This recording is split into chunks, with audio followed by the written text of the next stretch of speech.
Well, that was about the fastest 2 hours and 45 minutes I think I've ever spent in a movie. Let's review John Wick 4.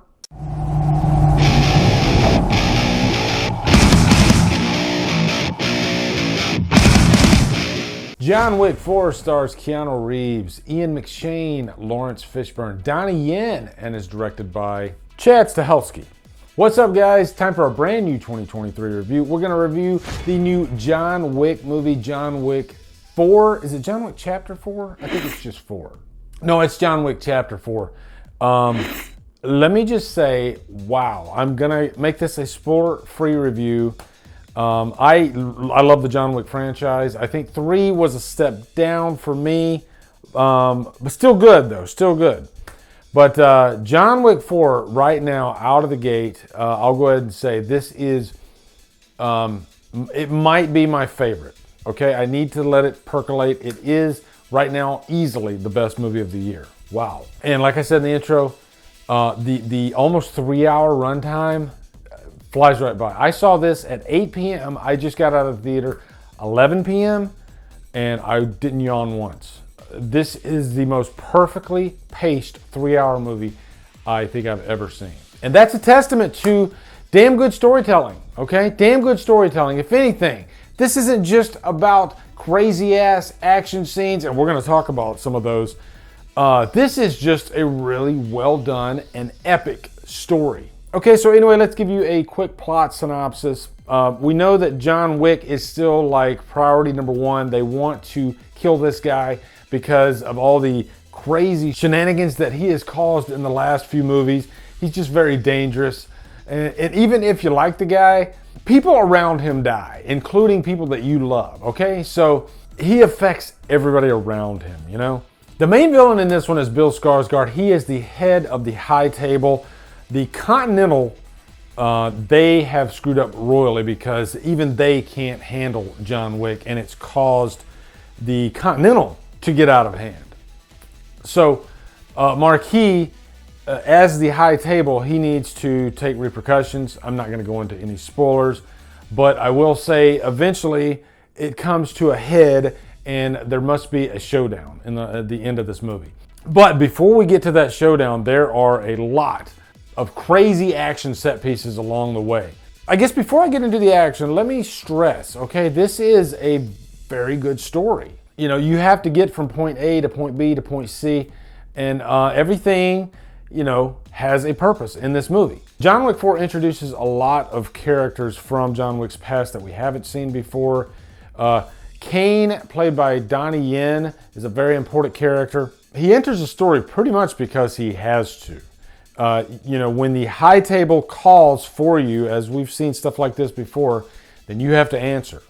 And usually your family's going to be at risk if you don't, so he has to.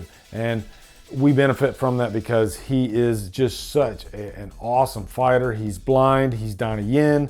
You know what he's capable of. You know, we've seen in these action movies before, playing around with the skills of a blind person. I mean, Daredevil. But even in this movie, they get creative and they come up with some new tricks. And I like how he has these like sensors that he uses in one of the scenes to kind of call out when the targets cross his path. Then you got this character called Mr. Nobody, or in IMDb he's known as Tracker. Get to know this character. Shamir Anderson plays him, and he is extremely interesting, and he's a wild card.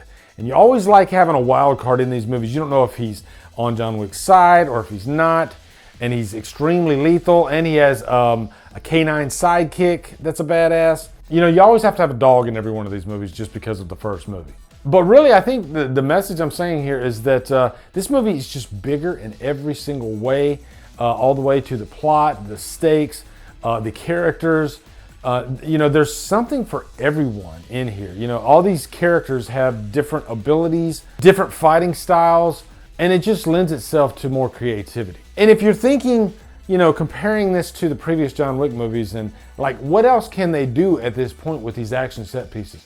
Trust me, there's so much more they can do. There's a few scenes I definitely want to highlight. There's one where the camera's like above these different rooms and it kind of hovers over as John Wick and his opponents are moving through. So you get to get like a bird's eye view of the action, which is really cool. But I think my favorite, and this is a tough run because there's so many great action set pieces in this, but I think one of my favorites is definitely the traffic scene. They're in Paris at the time, and heavy traffic. John Wick is trying to get to this location, and he has dozens of people coming after him, trying to kill him. And it happens to be in the middle of freaking traffic. So there are people getting clobbered by freaking cars constantly in the middle of heavy hand-to-hand combat. I've never seen anything like it. I'll even say this, and I've seen a lot of martial arts films from different countries. This is probably going to be up there with some of the best. Okay, I'm not going to say it is the best, although it might be. The action scenes, the hand-to-hand combat scenes, the fighting scenes, just freaking next level. But also, they do throw a little bit of heart in here from time to time. We all know John Wick's past. He lost his wife. And there's a couple of nice little moments there. Chad Stahelski, he just gets better and better and better with these movies. Always trying to up his game. Okay, we don't want to repeat ourselves. What can we do? He's really just crafted a great story here. Now, you could definitely throw suspension of disbelief, at this movie. Of course, it's John Wick. And I will even say, at the end of the last movie, when John Wick falls from a building, an actual building to the ground, I was like, okay, now you've lost me, okay?